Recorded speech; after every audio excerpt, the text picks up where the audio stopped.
Welcome back, thanks for staying with us. You're watching Premier League Tonight, the best football debate show on the television. Use the hashtag PL Tonight to get involved this evening. We're going to call this one a Steve Parish special. Is that building it up too much?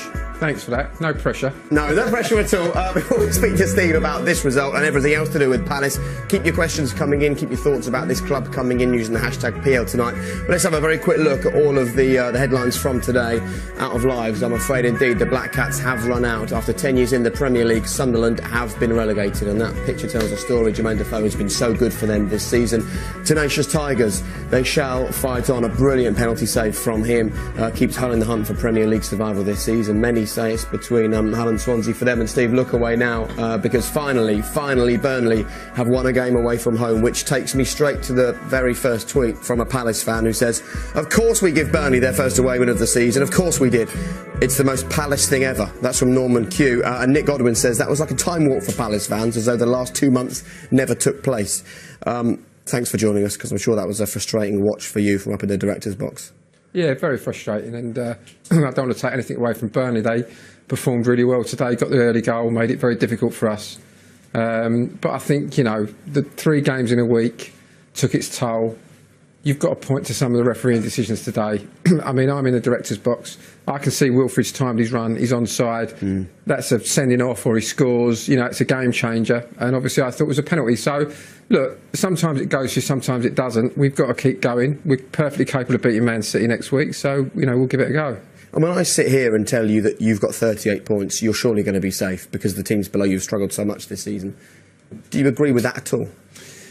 Well, it's just not what happens, is it? Typically, teams at the bottom outperform towards the end of the season. You know, if you look at the games that those teams have got left, it's perfectly conceivable to see them getting the points. So we won't relax until we're mathematically safe. You know, nobody's sitting in the dressing room thinking this is done by any means. So we've let ourselves down today, giving ourselves a bit of a problem, but hopefully we can bounce back.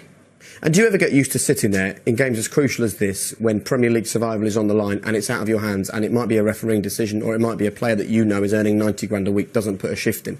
Do you ever get used to that frustration as the chairman of a football club? I don't think it's as personal as that in terms of, you know, picking on certain players. But of course, it doesn't get any easier. Every year in this division is difficult. You know, you've seen Burnley today. There isn't an easy team. Everybody is tough to beat to get the points. So you can never relax, and maybe we did a little bit today, you know, as a collective. And we've got to look at that and bounce back in the next game. All right, stacks of questions coming in for you. As you saw on Twitter earlier, I put a call out to Crystal Palace fans. If you're a Palace fan and you're watching this, keep them coming in using the hashtag PL Tonight. So let's go to one that came in on social media earlier on. This was from @PalaceCPFC. You probably know most of these Palace fans on social media. Will Wilf be with us next season? Any chance of a statement, as there's lots of Spurs rumours doing the rounds? That's a nice, easy one to play yourself in on, isn't it? Yeah, I mean, look, I've said many times, we'll sit down and talk to Wilf as soon as we're mathematically safe.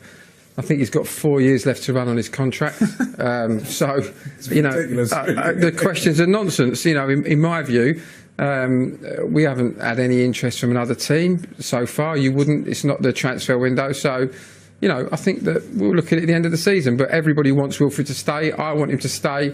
He says he wants to stay, so, you know, I've got no reason to believe he won't be here next season. What about Sacco? Do you think you can keep Sacco here? Well, I think that's a tougher one. You know, we'd love to. You know, he doesn't have to be, and he's been a massive part of getting 40 million in the January window. We topped the money league. We can't carry on doing that, you know, so we need to be sensible. It needs a willing buyer and a willing seller. Wilfried's a different situation. He's our player, so it's, you know, I can actually say no, you can't go. Whereas I can't make Liverpool sell him. And obviously, the player's put himself in the shop window, done no harm to himself or to his prospects of Liverpool getting a good deal. So we'll just have to see how that one pans out.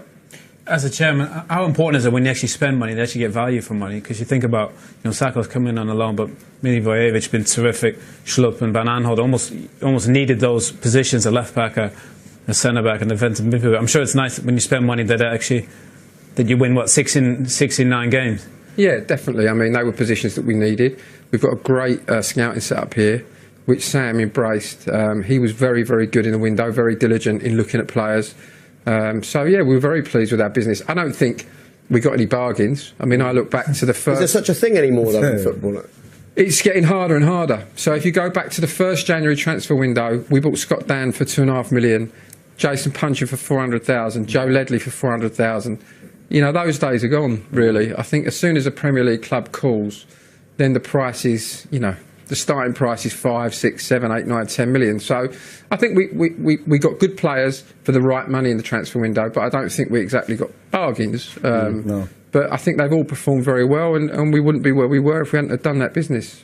There's a question come in on Twitter from Muka_Kledji talking about Zaha, and he says, will Zaha sign the new contract? Will you offer him a new deal, or do you just expect him to stay? You've already said he's got a long term left on his current deal.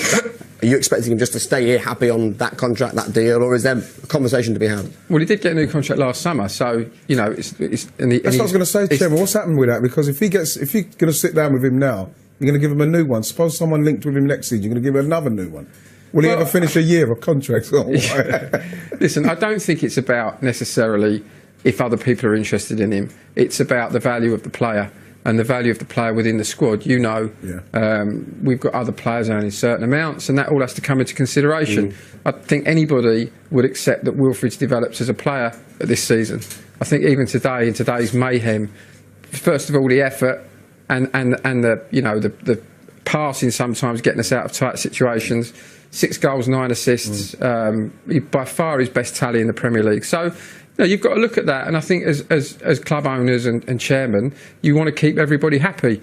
And I think, you know, we don't want Wilfried just to stay here because we tell him he's got to stay here. We want him to have the right deal for him that's commensurate with where he's got to in his professional career. So that's what we'll be sitting down and talking about. And what's your take on this sort of player power that we talk about now in modern football, whether it's questioning the Chelsea players or the Leicester players downing tools because they didn't necessarily like the manager, or it's players having their heads turned by other clubs? They might be on a long-term deal, but then they have to get another one to keep them at a club. Do you sense that this is something that in the last 5 or 10 years has shifted in the favour of the footballer? So if a player now wants to leave Palace, there's very little you can actually do in effect to keep them here? Well, I suppose you could look at contracts in a lot of ways. They're one-way bets, aren't they? I mean, I've yet, in the 7 years, I'm going into my 8th year doing this, I've never had a player come to me and say, not really done it for you. I think I should take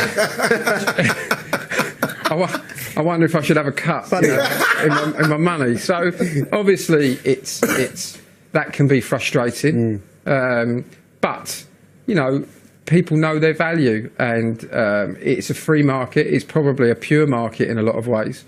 So it just is what it is. It's not going to change since the Bosman, you know, since the fact that as the contract runs down, obviously your hold over the player diminishes. So it's frustrating sometimes, but it is what it is. You know, I'm not here to change the world. We're here to do the best within the rules and the confines that there are. So that's what we'll carry on doing. And if it means that we have to look at players' contracts a long time before they're due, we'll do it. OK, lots of messages came in actually about the redevelopment for Crystal Palace. This is one that came in, a Twitter that came in from Johnny Latimer. And his question was, hi Steve, what's the update with upgrading the stadium? Which stand would be done first and at what time? This was a hot topic for people on social media who are Palace fans. Well, you know, anybody that's been around the stadium knows how constrained with space we are. So it's been very difficult trying to get to a scheme that we think will work. I've actually been on record before and said that it will be very much like the Liverpool scheme where they built behind the main stand. Because I think it's important. I think you may have played here one year, Ian, where we didn't have the home stand. No, you weren't here. But, you know, I think it'd be very difficult to stay in the division. Although, having said that, we've got a terrible home record here this season. But I think it's very difficult to create any kind of atmosphere if you've got one stand missing. So we'd like to keep the stand open. We'd like to do the main stand. Unfortunately, we've got people on the site that did promise us help, who are now seeing pound signs and want us to pay extortionate amounts of money for small slithers of car park. For most of the supporters, it's probably not too hard to work out where that is. So, unfortunately, we need to own the land to build the thing on that we don't at the moment. So that's the negotiations that are going on. And as I've often said, as impatient as the fans are for news, there's no point me putting nice models in reception or you know, putting things out there that we can't actually do. So we want to make very sure that we've got a good chance of being able to complete the project before we put it out to the public domain. Would you ever leave here to get the size of stadium that you think you could fill in the Premier League?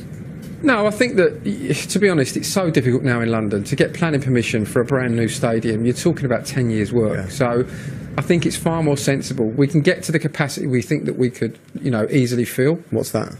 Well, you know, I think 35 to 40,000 with the optimism that you would get. We're in London. I mean, we've already sold this season as many season tickets as we sold last season, and we've not even, you know, finished the season yet. So I think we could fill 35 to 40,000. We wouldn't be able to do that all in one go anyway. If we did the main stand, it would take us to about 32, 33.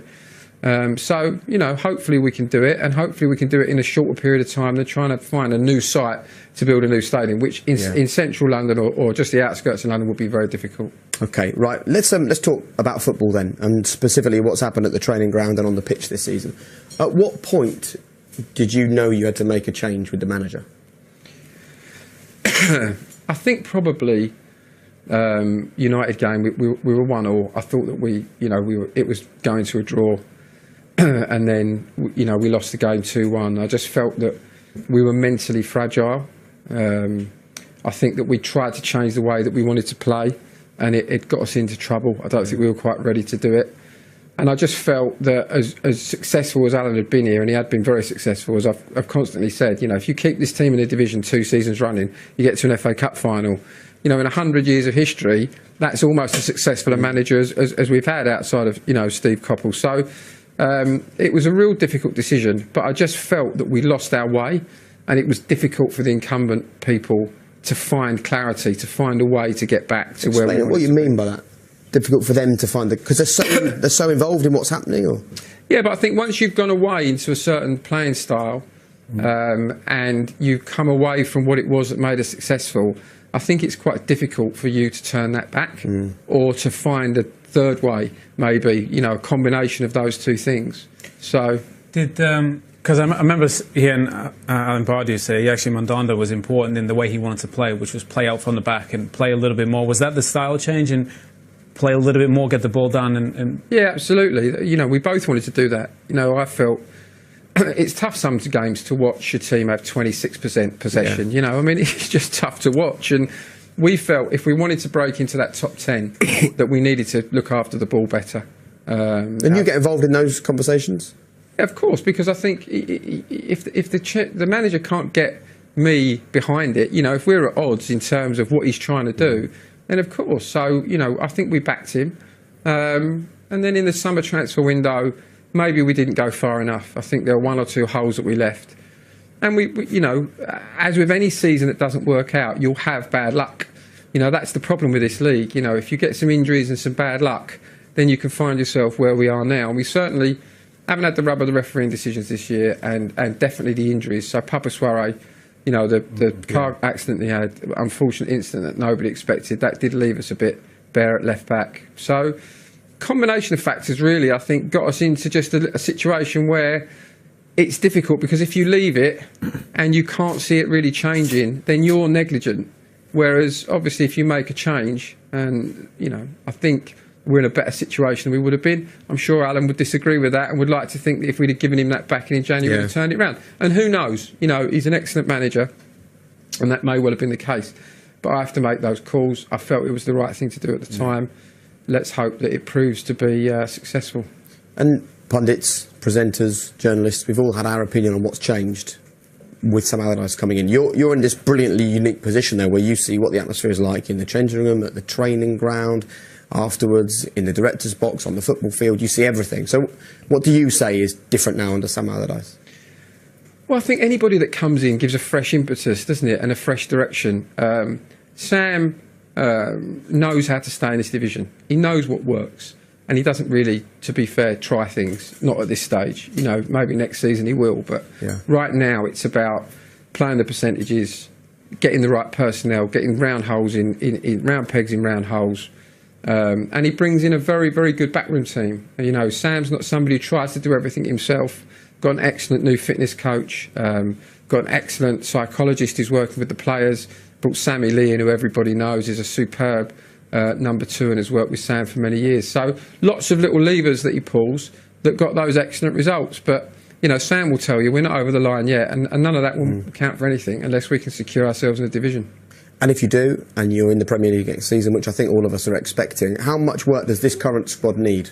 I know there's 8 or 9 players out of contract, and you've already said you don't think you quite went far enough last summer. Well, listen, you can always spend money, can't you? Yeah. You know, you can always make the team better. I think we've got one or two things that we think we need to do. Where are they? Well, we'd like to sign Sacco. There's no, we're not going to try and be coy about that or clever, to try and.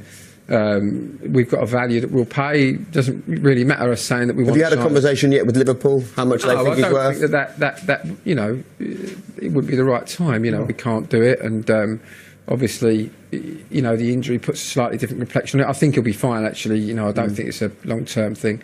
But we'll have those conversations in private with Liverpool, and obviously they'll have conversations with other people. As I said, he's attracted a lot of attention. So. And then I've just got to sit down with Sam really and see what he feels about the rest of the squad and what he wants to do, and then tell him what's actually possible. So and of course some of it depends on offers you get. If you get offers for players that you think are the right thing for the club because you can recycle that money to other areas, then perhaps you look at that. It's very fluid really in the transfer window. But as soon as we're safe, I'll sit down with Sam. He'll tell me his plan. And we'll try as much as we can to execute it for him. So once again, you don't get a long summer holiday on a boat in the south of France or anything? There might be a couple of boats. Of course they will. We are entitled to a holiday, as you know. Listen, you're a Premier League chairman. If you can't have a boat when you're here, you never can. And one really quick final question I have to ask you. The ownership of the football club, obviously there was the takeover from American owners 18 months or so ago. There's been talk in the newspapers about a Chinese consortium coming in, wanting to take over their share in the club. Yeah, I saw that. Yeah, I've got no idea about somebody taking over their share in the club. We're certainly... Brilliant. So when you read about it in the paper, that's the first time you... Certainly, first time I heard that story. Yeah, this morning somebody sent it to me. So, brilliant. We're committed to the club. Obviously, you never own a football club forever. Yeah. When you say we, you talk about you and Josh, David, no. I mean, there's no thought that somebody would talk to them separately and they would think about selling their shares. I think they're enjoying it. Obviously, they're getting used to the pressure of the Premier League. It's not like there are other sporting franchises they own where relegation isn't a factor. So, but they're thoroughly enjoying it, and they're in it for as long as I want to be here, I think. Good man. Well, look, we really appreciate you taking the time. Very, very few chairmen would lose a game today and still make it into the studio. So kudos to you for that. And as ever, your fans, particularly those down there, created an unbelievable atmosphere. So. We hope we see you in the Premier League next season. Thank you very much. Thank you very much, Steve. Right, carry on getting in touch with the show. Hashtag PL Tonight to join in the conversation. And we also want to know if you could sign one player next season, who would that player be for your football club and why? You've already heard from this man. Saka would be his choice for next season. Who's yours? Get in touch and we'll see you after the break. Well, to be honest, it's been finally confirmed. It's been coming for some time because a lot of those players have been gutless this season and a lot of them haven't tried, in my opinion. Some aren't good enough, but some can just get lost.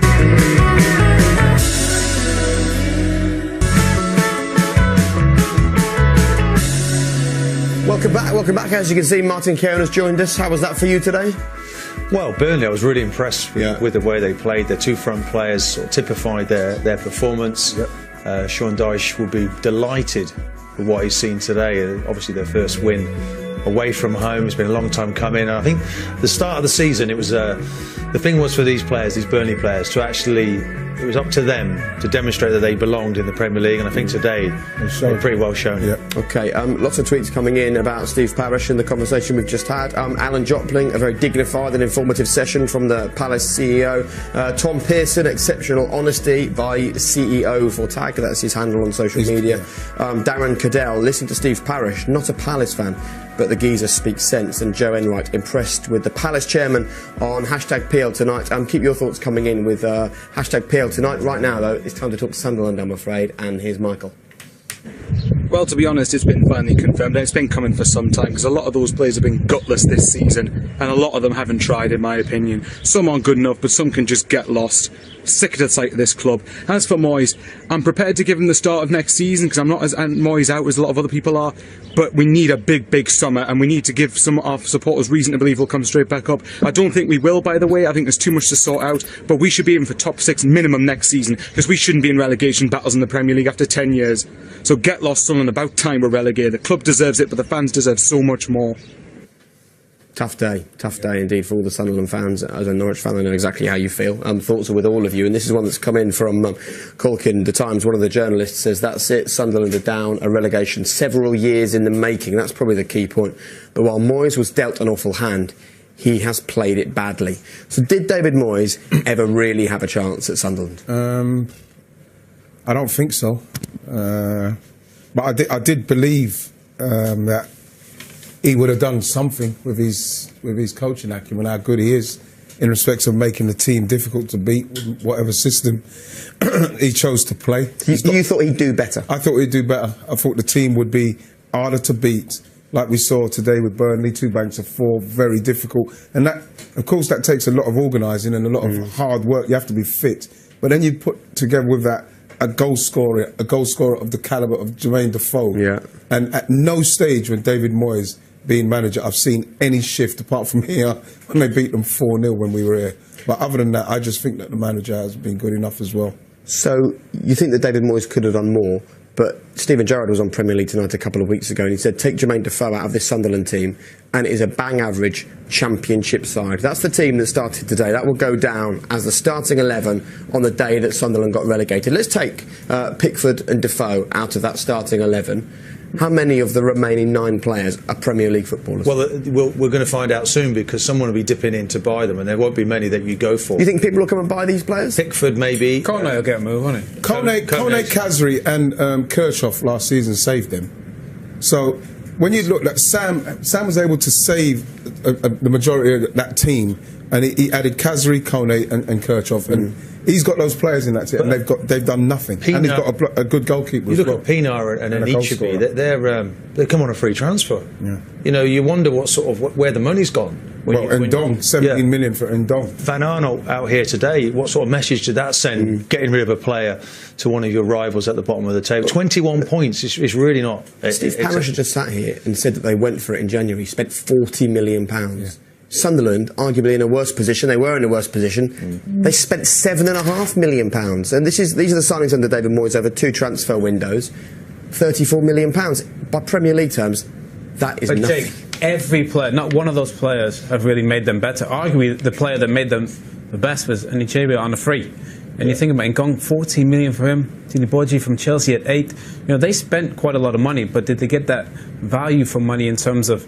And you look, this has always been coming. I think, did he have a chance? Of course he had a chance, you know. Advocat kept him up, Allardyce kept him up, but they've always been on the cusp the last 4 seasons. Sunderland need to take a look at themselves and the direction of the club, and they shouldn't really be in this position. Those fans are some of the best in the Premier League. 10 years, yeah. This has been common for a long time. They need, from up top, rather than just the managers, up top, the whole thing needs a rethink because the fans are sticking to the club, but the quality on the pitch isn't what it should be. They didn't spend wisely. They need to look as well at the manager's depth of knowledge about players and you know, what does he know within the game, what players he's going to bring in. You look at the whole manager's been magnificent, the players he's brought into the football club. Oviedo there, Gibson, Anichebe, you know, there's too many players he's worked with in the past. Yeah. How about Love from United, Januzaj, who gave a chance to within the club. You've got to, that's what they've got to work on. But in that situation though, don't you as a football manager just want players you trust and you've worked with before? And he obviously thought that those players had enough to keep them up. Yeah, but then, you know, not his fault, but someone like Darren Gibson, he hadn't hardly even played any football. He'd been injured, unfortunately, for him for a long time. So to go into a relegation battle, impossible. You know, it's going to be tough for him. You know, someone like Januzaj, he's still almost having withdrawal symptoms of not being at Manchester United. You see, like when you watch him in games, he looks like he's in a daze, thinking what's going on. He's not actually playing to try and help himself and help the team. He just looks like somebody's attitude's not right. He's all over. So few consistent performers in that group. It's no wonder. Yeah. Even O'Shea, as good a career as he's had, he's gone over the hill in terms of his performance, and we shouldn't be surprised. You know, Pickford's done well because look at the saves he's had to make. Yeah. But if you're Sunderland, why not go get some of those super young players that Chelsea have? They win the Youth League virtually every season. Get some of those star young players rather than, you know, get them on loan. Don't really have to pay anything. The right players for a relegation. But I think but I think they're talented. Look, Silva's gone in there. Markovic, you know, from Liverpool, he's gone in at Hull. He's been terrific. You know, there's young players with a ton of talent. Put your arm around them, give them confidence to play. If you're just going to lump it up top, no. But if you're going to get down and play, there's some terrific young kids in the game at Tottenham, Chelsea. That's right. People like Chalobah. Yeah, Loftus-Cheek. These are good even players. Like Tammy Abraham. You might as well. You're going to pay 17 million for Ndong. You know, I've seen Ndong and I've seen Chalobah. Seen him in under 21 games. I've seen him in games where he's been on loan. He is better than him. Yeah. Why not have a go with Chalobah? It's come down to the manager, isn't it? Preference. You know, it's how you judge a player. Judgment is how we ultimately judge a manager. The players have to go in and do a job, and if he doesn't get the results, then we're questioning the manager. So Moyes could be in trouble. It's a difficult decision for the board to make, which direction they're going to. Is it a safe pair of hands? Do any of you think he's the guy to rebuild that club and bring them back out the Championship briefly? I don't. I just think that there's something's gone out of him at the moment. He's got to do things quicker, hasn't he? He took 10 years at Everton. Yeah, you didn't see enough in their demise this season of David Moyes and the fight and the team trying for me to say that he's going to go into the Championship. Does he want the job as well? Because there's a massive struggle there to get out of that division. Well, he can't walk away from it now, can he? I mean, what's his CV look like then if he goes away from a relegation for Sunderland? But it's a rebuilding process. There's a lot's got to happen. Okay, David says, the Shanahan 930 on Twitter, stop defending Moyes. He's failed. Who's defending Moyes? He's failed in his last 3 jobs. Big Sam had that squad and was able to do it. Who defended Moyes? I don't know. You probably. It was you. I defended Moyes. Yeah, loads. Chelsea 87. Moyes is not the man to rebuild Sunderland. The fact that he's still in this job is incredible. Hashtag Moyes out. And Jane _90. The saddest part about all of this is, ironically, I'm not even sad. Don't feel anything. Numb. From a football fan, that is almost the saddest thing there is, isn't it? That is sad for Sunderland fans as well. We know how they can, how fervent they are at the North East, and it's so sad to see the Sunderland fans go like that because they really supported them. Especially now watching Newcastle bounce back up Absolutely, again. so sad. I agree with all that. We go to every club and you go up there and the passion for football in that part of the world is absolutely crystal clear. So, Sunderland fans, we feel your pain and thank you for all of your comments and your help with Premier League tonight this season. Very best of luck in the Championship next year. Let's hope that you do the business and come straight back up. After the break, though, we're going to turn our attention to a game that these two know all too well, the North London derby. See you in a moment.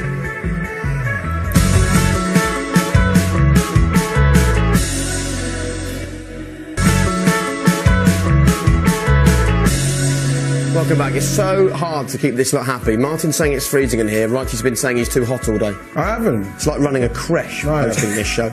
Matt Stevens said, Jakupovic saves her. That's his 3-word match report. Neil Barnes, players' summer holiday. There'll be a lot of that happening about now.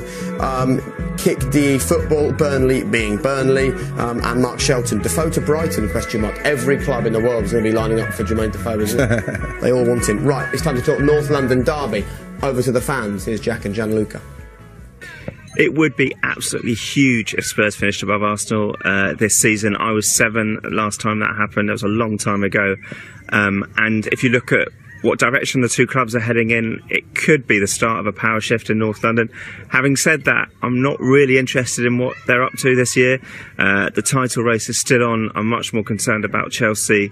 So it would be a nice consolation prize. The permutations for tomorrow's North London derby are absolutely massive.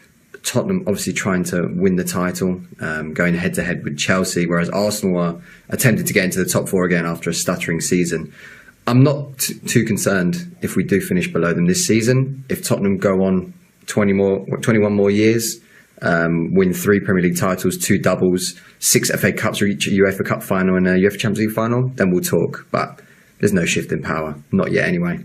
I love this. All the Arsenal fans are going to say it's a one-off, and all the Spurs fans are going to say we're not even bothered about you, we're just focusing on winning the league. What do you guys think? Is this the start of a shift in power in North London? Well, this is what the Arsenal fans seem to have a problem with, people talking about a shift in power. Well, there's a shift in something, because Spurs are different last couple of years. You know, they've got a great manager, they've got a great team, great young team. They've got a massive new stadium being started. They're on the cusp of getting ready to do something special. You know, shift in power is not the right word to use. I think that, but there is something happening at Spurs. There is something happening. Yeah. I think a few years ago, just a couple of years ago, you'd have said maybe they were a good 10 or 15 years behind Arsenal in terms of the club development, the training ground. They're striving for excellence at Tottenham. Their training ground is quite magnificent.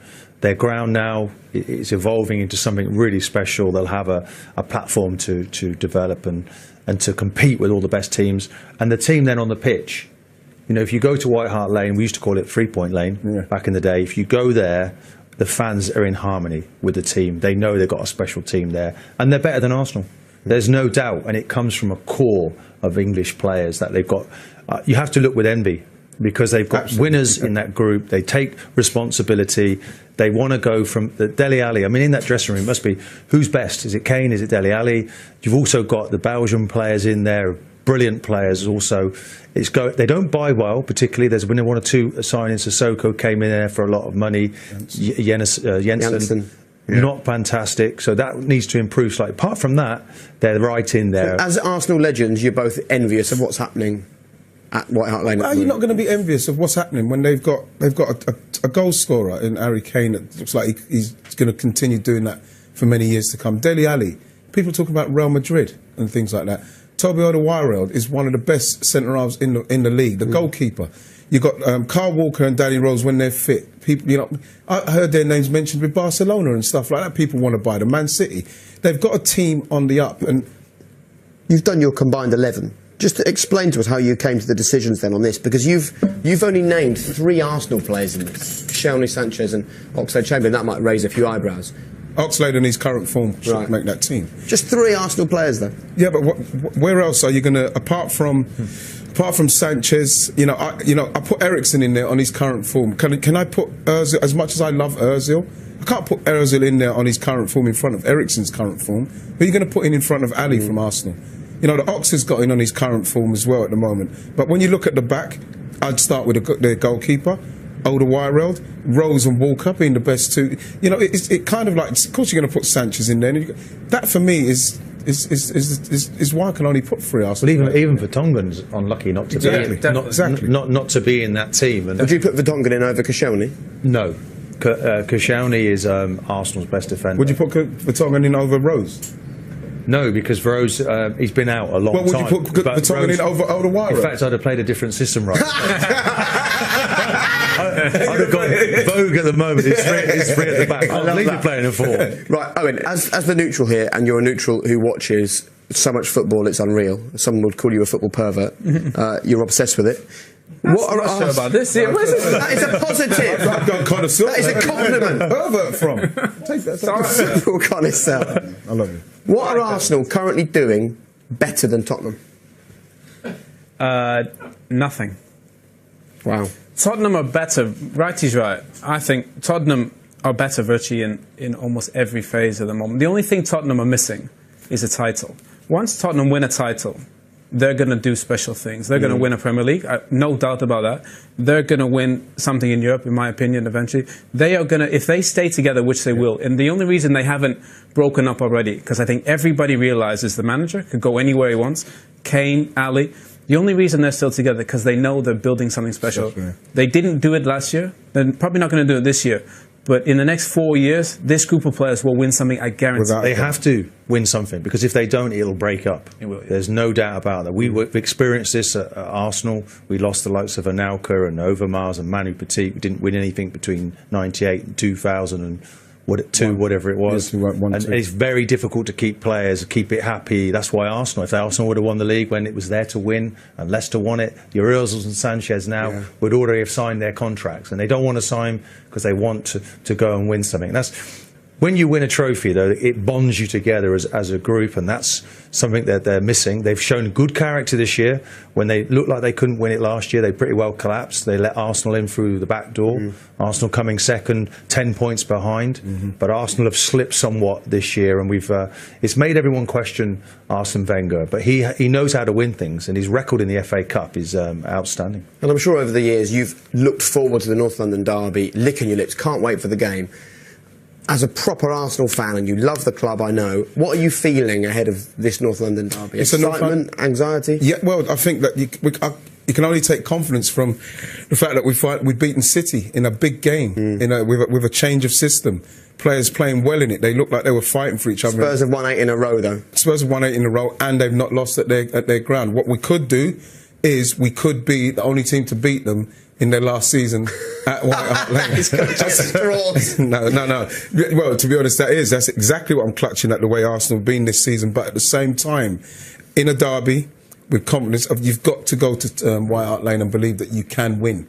Tottenham have been magnificent there, but if you're not going there with that attitude, then you don't take lose. a backward step, Jake. Absolutely right. You can't be fearful. You can't. You've got to relish this. It's an opportunity for Arsenal to get 3 points. Get 3 points back on. Loved it. You guys both played, didn't you, in 1995, which was the last time that Spurs finished above Arsenal. Yeah. So it's pertinent to have a look at this moment. Of course, we know who won the game for Arsenal.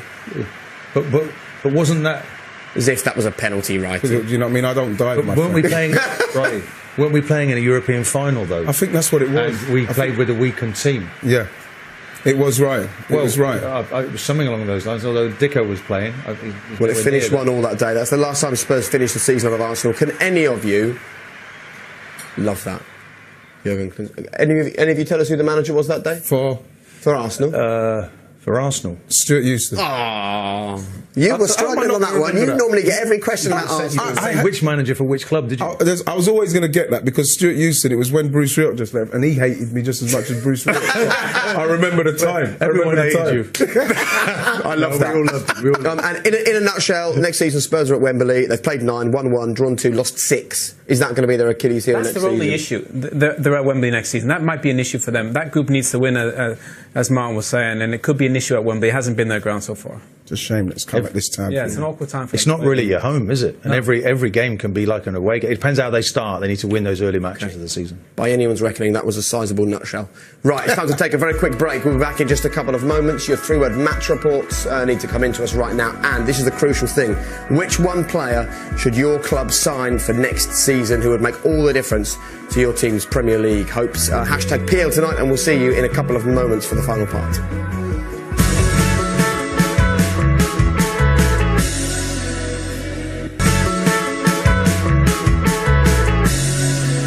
Welcome back. Final part of this evening's Premier League Tonight. Thanks for being with us. As always, use the hashtag PL Tonight to join in the conversation. We appreciate all of your comments so far. Dan says, King strikes again. That's his 3-word match report. Alan, Puel must go.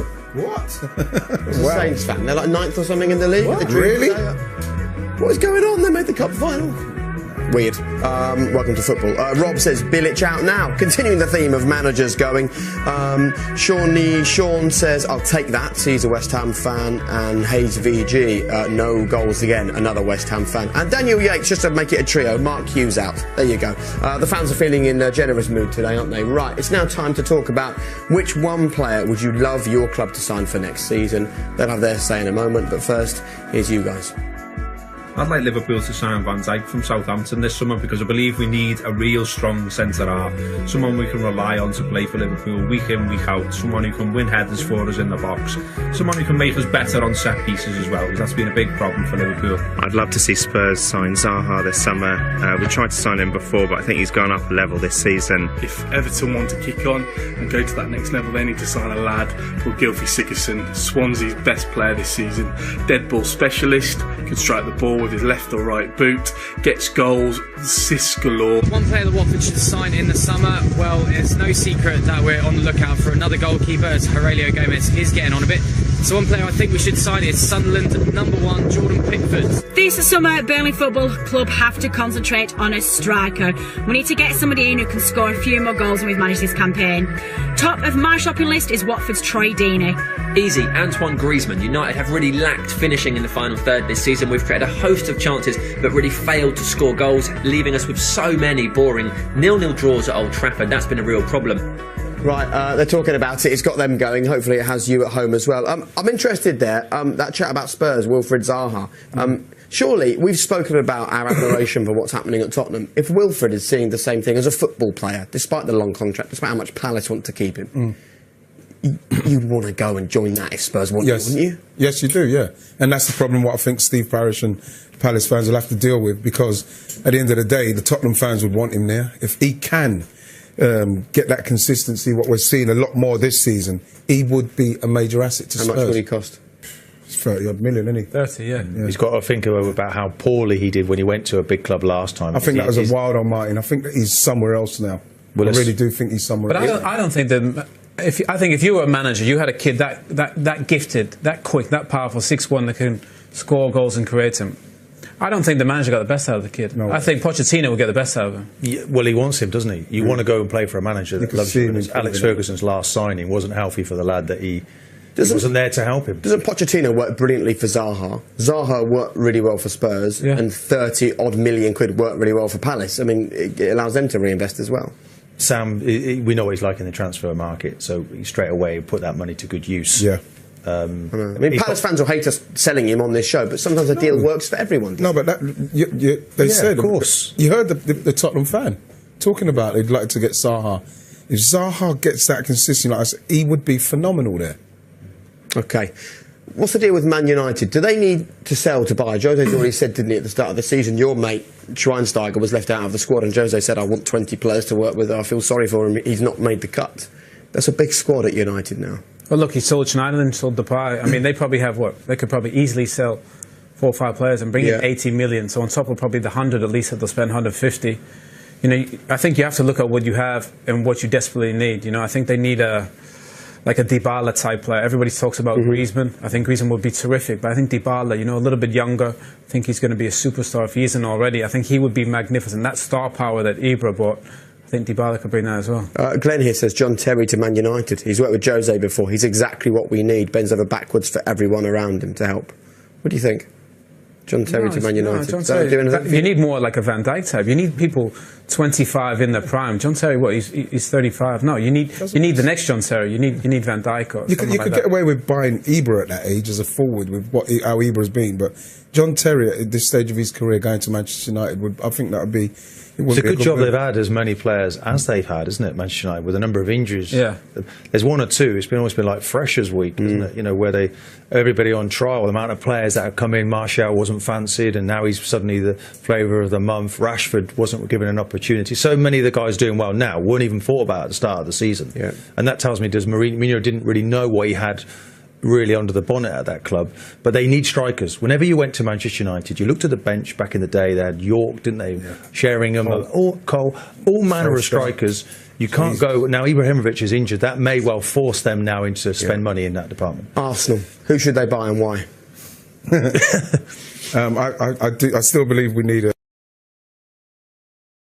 major striker, but I would say Dele Alli just to annoy them lot across the road. I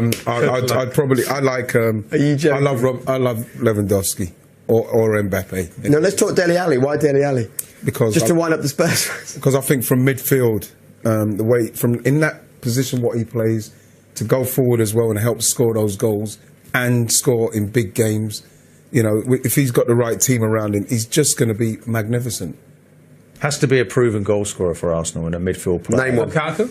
Well, we talked about Mbappe, didn't we? And everybody's chasing him. He will be millions. But I do feel Lewandowski is the ultimate challenge, and he would come into that league. He's really well equipped to deal with the physicality and the goals he scores. He's just immense striker. Would he leave Bayern for Arsenal? No chance. Arsenal, that's not even a realistic conversation. The Bayern story's done now, no? That's not even a realistic conversation. If you could sign someone, who would you sign? I'm saying realistic.